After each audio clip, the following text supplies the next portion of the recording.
কেন্দ্রীয় অর্থমন্ত্রী নির্মলা সীতারমণ এদিনই তার নবম বাজেট পেশ করতে চলেছেন এবং এবারের বাজেটে শুল্ক সংস্কারের উপর বিশেষ নজর থাকবে বলে মনে করছেন অর্থনৈতিক বিশ্লেষকরা। অন্যদিকে প্রধানমন্ত্রী নরেন্দ্র মোদীর সাম্প্রতিক ভাষণে স্পষ্ট ইঙ্গিত দিয়েছেন যে এই বাজেট মূলত সংস্কারমুখী বা রিফর্ম ওরিয়েন্টেড হতে চলেছে। সামনে একাধিক রাজ্যে ভোট রয়েছে পশ্চিমবঙ্গে এবং পশ্চিমবঙ্গ সহ আরো 5 রাজ্যে ভোট রয়েছে এবং তাই বাজেটে নতুন কি ঘোষণা হয় সেদিকে নজর থাকছে নাগরিক মহল থেকে রাজনৈতিক মহলে। রবিবার পেশ হতে চলছে কেন্দ্রীয় বাজেট এবং একেবারে সকাল 11টার থেকেই শুরু হবে বাজেট পেশ অনুষ্ঠান এবং 2026-27 অর্থবর্ষের বাজেট পেশ করবেন অর্থমন্ত্রী নির্মলা সীতারমণ। অসম, বাংলা সহ 5 রাজ্যে বিধানসভা ভোটের মুখে কি থাকছে বড় চমক, সেদিকেই কিন্তু নজর রয়েছে আম জনতার। এবং অন্যদিকে বাজেট অধিবেশন উপলক্ষে রবিবারও খোলা থাকবে শেয়ার বাজার। অর্থমন্ত্রী নির্মলা সীতারমণের রবিবার্ষীয় বাজেটের আগে এ নিয়ে প্রত্যাশা তুঙ্গে এবং কর ছাড়ের আশায় সাধারণ মানুষ। খবর সম্পর্কে বিস্তারিত জানবো এবং বাজেটের হাল হকিকত নিয়ে একেবারে বিস্তারিত জানবো। এই মুহূর্তে আমাদের সঙ্গে সরাসরি বীরভূম থেকে জুড়ে গেছে শুভদীপ, যে আজকে যেদিকে নজর রাখতেই হচ্ছে বাজেট পেশ এবং একেবারে সাধারণ মানুষের প্রত্যাশা কি, এবং সামনেই যে ভোট রয়েছে, যেহেতু বিহারেও আগের বছর ভোট ছিল, সেক্ষেত্রে কিন্তু বিহারকে একেবারে ঢেলে উপহার দেওয়া হয়েছিল কেন্দ্রের তরফে এবং এই বছর বাংলা, অসম সহ আরো 5টি রাজ্যে ভোট।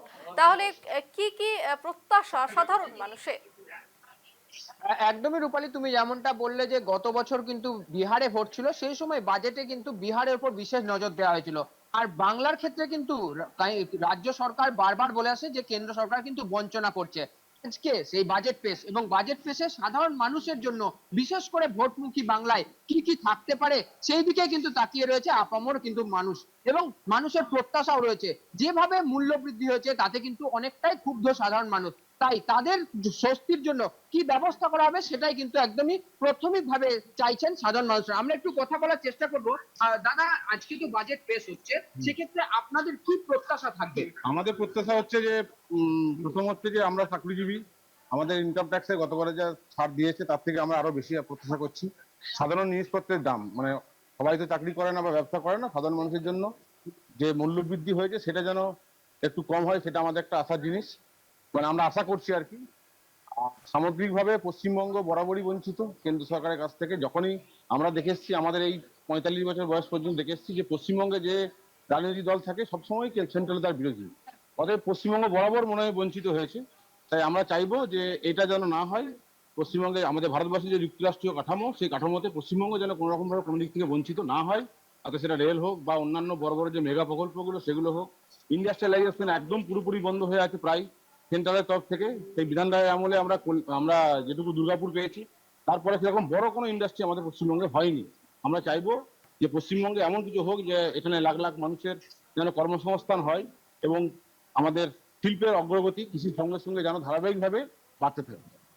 একদমই যেমনটা রূপালী তুমি শুনতে পেলে যে সাধারণ মানুষের মধ্যে প্রত্যাশা যেটা শুধুমাত্র মূল্য বৃদ্ধি নয়, তার সঙ্গে সঙ্গে কর্মসংস্থান সেটার দিকেও যেন জোর দেওয়া হয়। এবং যেটা বিশেষভাবে বলা হচ্ছে, যেটা রাজ্য সরকার বলে থাকে, যেটা প্রত্যেক ক্ষেত্রে দেখা যায় যে কেন্দ্র বঞ্চনা করছে বাংলাকে, এমন যে অভিযোগ উঠে আসে, সেই বিষয়টাও কিন্তু সাধারণ মানুষদের মধ্যে উঠে আসছে। আমি আরো কিছু জনের সঙ্গে কথা বলার চেষ্টা করবো। দাদা, আজকে তো বাজেট পেশ হচ্ছে, কি বলবেন, কি প্রত্যাশা আপনাদের? কেন্দ্রীয় যে বাজেট পেশ হচ্ছে, কি প্রত্যাশা? একদমই দেখো, সাধারণ মানুষ তারা কিন্তু অনেকটাই চাইছেন যে কিভাবে কি দেখে যায়, এবং যেভাবে বিষয় জিনিসগুলো বেরিয়ে যাচ্ছে এবং বাড়ছে, যেহেতু সমস্ত জিনিসেরই দাম বাড়তে থাকছে, সেই বিষয়গুলোতে একটু বলবো। দাদা, আজকে বাজেট পেশ হচ্ছে, কি চাইবেন আপনি একজন তরুণ প্রজন্মের মানুষ হয়ে, কি চাইবেন যে কি করা হোক? কিছু বলার না। বলুন, কি আপনাদের মনোভাব কি, যে জিনিসপত্রের দাম বাড়ুক বা কমুক, বা কি রকম পরিস্থিতি, কর্মসংস্থান, কি বলবেন বিষয়গুলো নিয়ে? জিনিসপত্রের দাম মধ্যবিত্ত ধরাছোঁয়ার মধ্যে থাকাই ভালো। আর চাইবো আয়কর আর যা আছে সেটাই থাকুক, বৃদ্ধি না হোক। আর আয়কর স্ল্যাব আর এমপ্লয়মেন্টের ব্যবস্থা হোক বেকার প্রজন্মের জন্য। একদমই যেমনটা বলছেন যে আয়কর, সেই বিষয়টাতে কিন্তু বিশেষ নজর দেওয়া হবে, এমনটা কিন্তু প্রাথমিক সূত্র থেকে জানতে পারা যাচ্ছে। অর্থাৎ আয়করের যে সীমা তা কিন্তু আরো বাড়িয়ে তোলা হবে, সেটা কিন্তু ইতিমধ্যেই জানা গিয়েছে। এবং তার সঙ্গে সঙ্গে সোনা ও রূপো বিগত কয়েক মাসে যেভাবে দাম বেড়েছে তাতে কিন্তু একদমই তা কেনার অযোগ্য হয়ে উঠেছে। সেই জায়গা থেকে দাঁড়িয়ে সেই সোনার উপর দাম কি কমবে?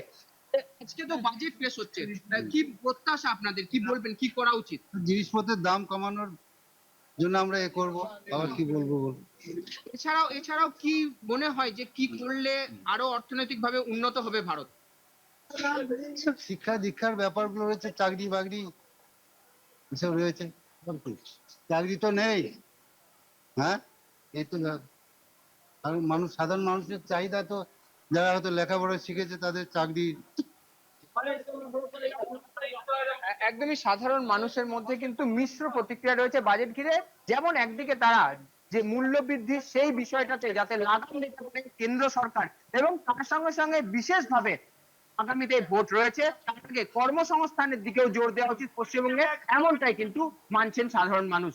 রূপালী।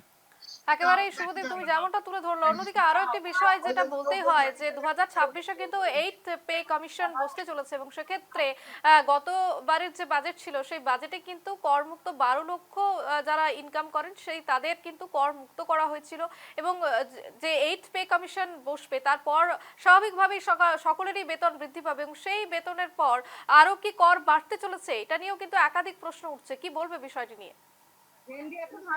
একদমই যেমনটা তুমি বললে যে আরো বৃদ্ধি পেতে চলেছে, সেক্ষেত্রে কতটা মানুষ স্বস্তির নিঃশ্বাস ফেলবে সেটা কিন্তু এখন সব থেকে বড় প্রশ্ন চিহ্ন হয়ে দাঁড়িয়েছে। এবং আজকে 11টার পর থেকে কিন্তু সেই বিষয়গুলো আরো স্পষ্ট হতে থাকবে।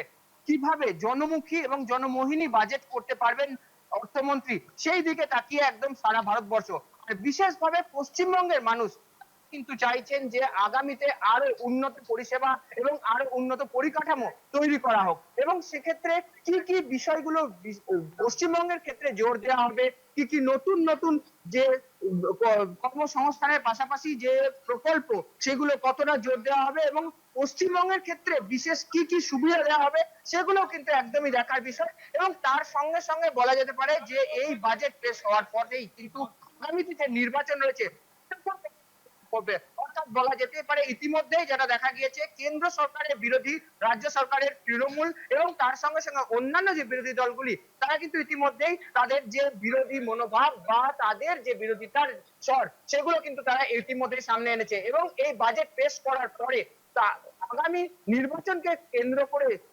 পশ্চিমবঙ্গে কি কি সুবিধা দেওয়া হবে, কি কি প্রকল্প দেওয়া হবে এবং কি কি বঞ্চনা করা হচ্ছে সেইগুলোকে কিন্তু তুলে ধরবেন, এমনটা কিন্তু মনে করা হচ্ছে। রূপালী।